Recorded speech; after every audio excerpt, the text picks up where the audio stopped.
Hey folks, welcome back to another review with yours truly, Sam Healey, and today I'd like to talk to you about a game that is hot off the presses from Essen, and that is this little bad boy right here, Carcassonne, the Star Wars edition. Now, of all the games that I would think would be pretty cool, or maybe even better with the Star Wars theme wrapped around it, this is the last one on that list, or at least very close to the last one. So let's take a look at it. We'll see what you think afterwards. So Star Wars Carcassonne plays very similarly to any other Carcassonne. It does have a few rules changes in it, and we'll go over those as we're going through the game. But basically, on your turn, we're going to start with a Stormtrooper's turn. Let me go ahead and start there first. Each person takes on the persona of a character in Star Wars, and the meeples actually have little stickers that go on them to delineate who they are. So that's pretty little neat thing there. So we'll start with a Stormtrooper. It is Stormtrooper's turn, and on his turn he will take a tile and look at it, and it has to be placed on the board to where all edges of the tile match where it connects to any other edges. So, for example, this would be legal because it matches here and it matches there. This, however, would not be legal because it matches here, but it does not match with here with the asteroid field. This would be legal because it is only adjacent to one other tile and it does match. So, here though, I think what we would probably do is place that there, and then since he has available Stormtroopers, he would place here. That asteroid field would automatically score, which would gain him 4 points. And then it would be Yoda's turn, green. So you would take a tile and place it. The orange lines are called trade routes, and then open space is just open space. Okay, so again, has to match each different thing. It's already, Darth Vader's already controlling that trade route over there. So we're going to place this over here and claim that trade route for Yoda. Okay, now, when asteroid fields score, they score 2 points per tile. They're like the castles in Carcassonne. When trade routes score, they score 1 point for each tile, and then they're also going to get bonus 2 points for every faction symbol that is on that trade route. If there are any faction symbols in an asteroid field, for example, like this one right here, they would also be an extra 2 points. The planets, like this one right here, the planets are like the cathedrals in Carcassonne, where if you have them completely surrounded, they score you 9 points, plus faction symbols, plus 2 points for a faction symbol that's there as well. So planets have the ability of scoring you 11 points at most. Okay, so now we go to Boba Fett's turn, and he grabs this. And let's see. There's nowhere he can really place this that is of advantage to him. Yes, there is, right there. So we want to build up his asteroid field a little bit there. Now he could place here on this trade route, but he's choosing not to. Moves over to Luke's turn. Luke takes a planet, Yavin 4. That's pretty neat. We're going to place it right here, and then place one of our guys on there. When it comes to Darth Vader's turn, Darth Vader will take a tile, and Alderaan will take and give that right there, and we're going to place, actually we're going to place a big guy on here. Now, let me go ahead and mention that. You have a big guy, a meeple, then you have the little star meeples. The reason that's important is because there is actually combat in this game where you can fight over planets and wrestle one planet from someone to claim as your own. And you do so by rolling dice. If you have a big guy on your planet, you will roll 2 dice. If you have a single guy, a smaller guy, you'll only roll 1 die. But if the faction symbol of the planet matches your faction, in this case it does not, because Darth Vader is Imperial and Alderaan is a rebel planet, you would actually get, for example, since he's there, he's going to be rolling 2 dice only. But let's say that on Luke's turn, he places, let me see if I can get, yes. If he can place adjacent to that planet, he will be able to take one of his guys and place them, instead of placing them here, place him here, and then these 2 people battle for that planet. So in this case, Luke would be rolling 2, because his big guy is there, plus 1. So he would be rolling all 3 dice, whereas Vader would only be rolling 2. And so you roll the dice, and you take the highest die, only one of them. So I rolled a 6, Vader rolls a 3, so I gain control of the planet. Vader has to go back home, but he does get 1 point for having been able to roll, 2 points for having been able to roll 2 dice. Okay? But relinquishes control of Alderaan, and now I have control of it. So that's another nuance that is different in this game of Carcassonne. Now, another difference in this game is that there are no farms. Open space cannot be farmed, apparently. So, there are no farms. There are only asteroid fields, which take the place of not the cathedrals, but the castles and the cities in regular Carcassonne. There are trade routes, which take the place of roads. There are planets, which take the place of cathedrals.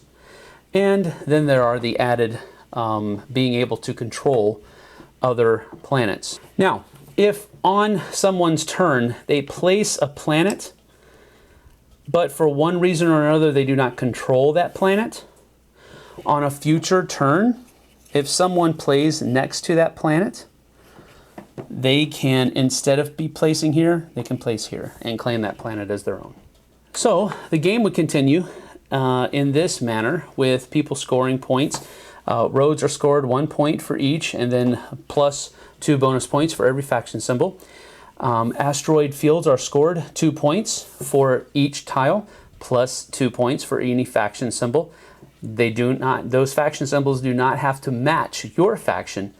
The only time matching your faction matters is if you are battling for a planet or you are battling for an asteroid field. If 2 people were successful in joining in regular Carcassonne, and 2 people are successful in joining a city like this, they would both share the points. Not so in Star Wars Carcassonne. If this happens, as soon as these two asteroid fields, there's an asteroid field here, and then this asteroid field that Boba Fett is controlling, if they are joined, a battle occurs automatically. So, just like with the planets, if it's a small guy, he gets 1 die. If it's a big guy, he gets 2 dice. And then if there are any matching faction symbols, so for example, with Boba Fett, the Mandalorian symbol, faction symbol, would have to be in that asteroid field to get an extra die. Or if Darth Vader's Imperial faction symbol were there, he would get an extra die. But right now, it's just 1 die versus 1 die. So you take 1 of each, roll, and if there is a tie, they would both get 1 point, and they would roll again. They get the 1 point for having rolled, and here we go, off to the races. And there we go. they get 1 point there. They were getting 1 point there because they were rolling dice. So they were each rolling 1 dice, so they're each getting 1 point each. Now, since Vader has lost here, Boba Fett retains control of this. He has to go away. Vader gets another point for having rolled that die. And the game would continue by drawing tiles, placing them so that they match each corner until somebody is not able to draw a tile at the beginning of their turn in order to play it. If there are any unfinished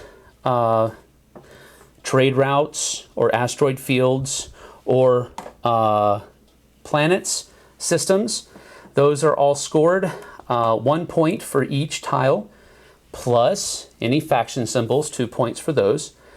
And then at the end of that, after all of that in-game scoring is finished, whoever has the most points wins. So there you have it. That is Star Wars the Carcassonne, or Carcassonne, the Star Wars edition.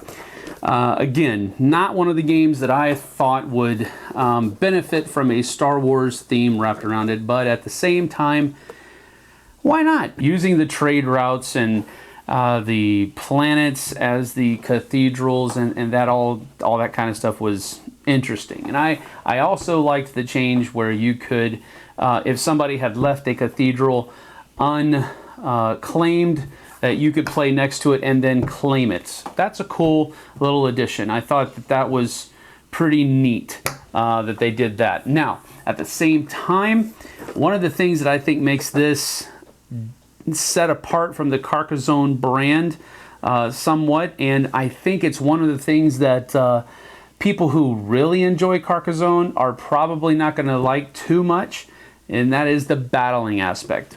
I actually enjoyed it. You know me, I'm a sucker for rolling dice. I love chucking dice. So any game that allows me to do that more often than not is going to be a game that I at least enjoy a little bit. And the implementation of dice rolling in combat in Carcassonne, the Star Wars edition, I think is a cool addition. Now, I will say that I think 5 players is a wee bit too much for Carcassonne in general, and definitely for Carcassonne, the Star Wars edition. There's just too much battling going on, and the chaos factor rises to a level that I just am not comfortable with. So I think 4 would be a sweet spot for Star Wars Carcassonne, but 5 is a wee bit too much. As far as Carcassonne games are concerned, I think this is slightly under South Seas and Gold Rush and those types of things. I think South Seas and Gold Rush stayed more in the vein of Carcassonne than does the Star Wars edition. So there's that. So I think it's cool. I think it's a good addition. I think it offers some neat changes to the game of Carcassonne, but I think it may have gone too far off the beaten path for those people who enjoy Carcassonne already. I don't know. One of the games that I played had some people in it that only had played the base game of Carcassonne, and they enjoyed it tremendously. As a matter of fact, they probably liked it more than I did. So there is that. Always, like I always say, try before you buy. But that leads me into my last caveat for Carcassonne, the Star Wars edition. This is only going to be released overseas. This is not going to be made. As far as I know, at this point in time, this is not going to be made in America. There are too many licensing problems with it. So it's only going to be produced overseas in Europe. And so if you want to get a copy of it, you're going to have to order from an overseas supplier and probably pay some hefty shipping charges. But if you enjoy Carcassonne, you're a sucker for Star Wars, try before you buy. But if you can't try before you buy, go ahead and give it a whirl. I enjoy it. I'm going to give it 1 thumb up because I like Carcassonne. It's a little bit low on my list, but I still like it. And I'm a sucker for Star Wars, so I'll pull this out, and I think it'll see a lot of playability in my family. So 1 thumb up for me, maybe 1.5 for family, for a family gaming group. So go check it out. See you on the flip side, folks. Thanks so much for watching the Dice Tower videos. Find more great videos and reviews, as well as our top-rated audio podcast at Dicetower.com. You can also find other great shows at DicetowerNetwork.com. I'm Eric Summerer, and you've been watching The Dice Tower. The Dice Tower is sponsored by Cool Stuff Inc., where you can find great games for great prices. Cool stuff in stock. Check them out at CoolStuffInc.com.